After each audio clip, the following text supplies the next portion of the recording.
साबिक वजीर हरीश राव ने वज़ीर आला रेवंत रेड्डी को अपनी शदीद तनकीद का निशाना बनाते हुए कहा कि एपी के वजीर नारा लोकेश की जानिब से गोदावरी पर बंगाचल्ला प्रोजेक्ट की तामीर करने के बयान पर खामोश तमाशाई बने हुए हैं। हरीश राव ने बाराए रास्त पूछा कि वज़ीर आला रेवंत रेड्डी ने नारा लोकेश के तबसरों पर खामोश क्यों हैं। साबिक वजीर हरीश राव ने आज तेलंगाना भवन में मीडिया से बात की। उन्होंने कहा कि बंगाचल्ला पर नारा लोकेश रेवंत रेड्डी का अंदाजा देखकर बात कर रहे हैं, क्योंकि बीजेपी इनके हाथ में है, इसीलिए वो हिम्मत के साथ बात कर रहे हैं और वो समझ रहे हैं कि हम जो कहेंगे वो करेंगे। उन्होंने कहा कि अगर नारा लोकेश कहते हैं कि हम बंगाचल्ला प्रोजेक्ट बनाएंगे और इजाज़त हासिल करेंगे तो कांग्रेस हुकूमत क्यों जवाब नहीं दे रही। सीएम रेवंत रेड्डी और वज़ीर आपाशी उत्तम कुमार रेड्डी ना कुछ बोल रहे हैं और ना ही मजम्मत कर रहे हैं, जिससे ये अंदाज़ा होता है कि कांग्रेस, तेलुगु देशम और बीजेपी एक नाक़िस मुआहदा किया है।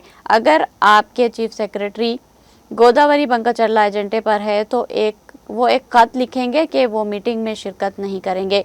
आप हर रात दिल्ली जाते हैं और इस मीटिंग में शिरकत करते हैं, चाहे पहला शुमारा गोदावरी बंगाचल्ला ही क्यों ना हो। आप कमेटी बनाने पर राजी है। लोकेश ने रेवंत रेड्डी की हिम्मत देखकर ये बात कही है। लोकेश का कहना है कि जो भी रास्ते में आएगा हम इसके खिलाफ कार्रवाई करेंगे और रियासती हुकूमत ने नारा लोकेश के तबसरों पर अपना मुंह क्यों बंद कर रखा है। कांग्रेस और बीजेपी चंद्रबाबू नायडू की बुलडोजिंग पॉलिसियों की तारीफें कर रही है। हरीश राव ने कहा कि वज़ीर आला रेवंत रेड्डी अपने ओहदे को बचाने के लिए टीडीपी के साथ ताउन कर रहे हैं। बीजेपी दिल्ली में अपनी सीट बचाने के लिए टीडीपी के साथ ताउन कर रही है। पिछले दिनों आपके वालिद चंद्रबाबू नायडू ने कहा कि वो कर्नाटक में अलमाटी प्रोजेक्ट की ऊंचाई बढ़ाएंगे और महाराष्ट्र में बबली प्रोजेक्ट के खिलाफ बोले क्या उन्होंने भी इलाकाई नफरत को हवा दी।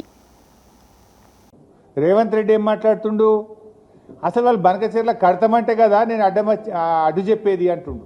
మొన్న ఏమన్నా ఢిల్లీలో బనకచెర్ల ప్రాజెక్టు వాళ్ళు కడతామంటే కదా నేను అడ్డు చెప్పేది అని చంద్రబాబు నాయుడు పేలవంగా బేలముఖం వేసుకొని మాట్లాడుతుండు. వాడు కట్టే తీరుతా ఎవడు అడ్డమస్తాడో రండ్రా బై, నేను అనుమతులు ఎట్లా దేవాలనో నాకు తెలుసు అని వాడు మాట్లాడుతుండు. నువ్వేం మాట్లాడుతున్నావు? రేవంత్ రెడ్డి వాడు అడ్డమే చెప్తలేడు, ఎజెండాలో లేదని ఒక అబద్ధం మాట్లాడు. వాళ్ళు కడతామంటే కదా నేను అడ్డు చెప్పేది అని ఇంకొక వైపు మాట్లాడతాడు. అంటే ఈ మాటల్ని చూస్తూ ఉంటే రేవంత్ రెడ్డి ఆల్రెడీ సెటిల్ అయిపోయిండు. గురుదక్షిణ చెల్లించుకునే పనిలో ఇవాళ రేవంత్ రెడ్డి ఉన్నట్టుగా మాకు అర్థమవుతా ఉంది. మా నీళ్లు మాకు కావాలి, మా హక్కు మాకు కావాలంటే ప్రాంతీయ విద్వేషాలు రెచ్చగొడతారా అని మాట్లాడుతున్నారు. ఇప్పుడు మేము అడిగింది ఏంది భయ్? మా బతుకు తెరువు, మా ప్రజల బతుకు తెరువు, మా భవిష్యత్తు అని మాట్లాడుతున్నాం. మా భవిష్యత్తు గురించి, మా ప్రజల గురించి మాట్లాడకపోతే తప్పు, మాట్లాడితే తప్పు కాదు. ఎట్లాగూ రేవంత్ రెడ్డి అంటే మాట్లాడాడు, కానీ తెలంగాణ సాధించిన పార్టీగా కేసీఆర్ నాయకత్వంలో పుట్టిన ఈ గులాబీ జెండా తప్పకుండా ప్రశ్నిస్తుంది, తప్పకుండా మాట్లాడుతుంది. బతుకుదెరువు గురించి మాట్లాడితే కూడా ఇది ప్రాంతీయ విద్వేషాలు రెచ్చగొట్టడం అని మాట్లాడొచ్చునా? మరి నేను ఒక విషయం అడుగుతా, లోకేష్ గారు మీ నాన్నగారు వెనకట బాబ్లీ మీద కొట్లాడిండు, మహారాష్ట్ర మీద. కర్ణాటక ఆల్మట్టి ఎత్తు పెంచుతా అంటే దాన్ని కూడా వ్యతిరేకిస్తూ అనంతపూర్లో పోయి కొట్లాడిండు మీ నాన్నగారు.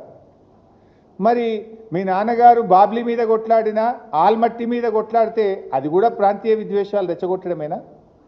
ఆ రోజు మీ నాన్నగారు కొట్లాడింది కూడా ప్రాంతీయ విద్వేషాలు రెచ్చగొట్టడమేనా?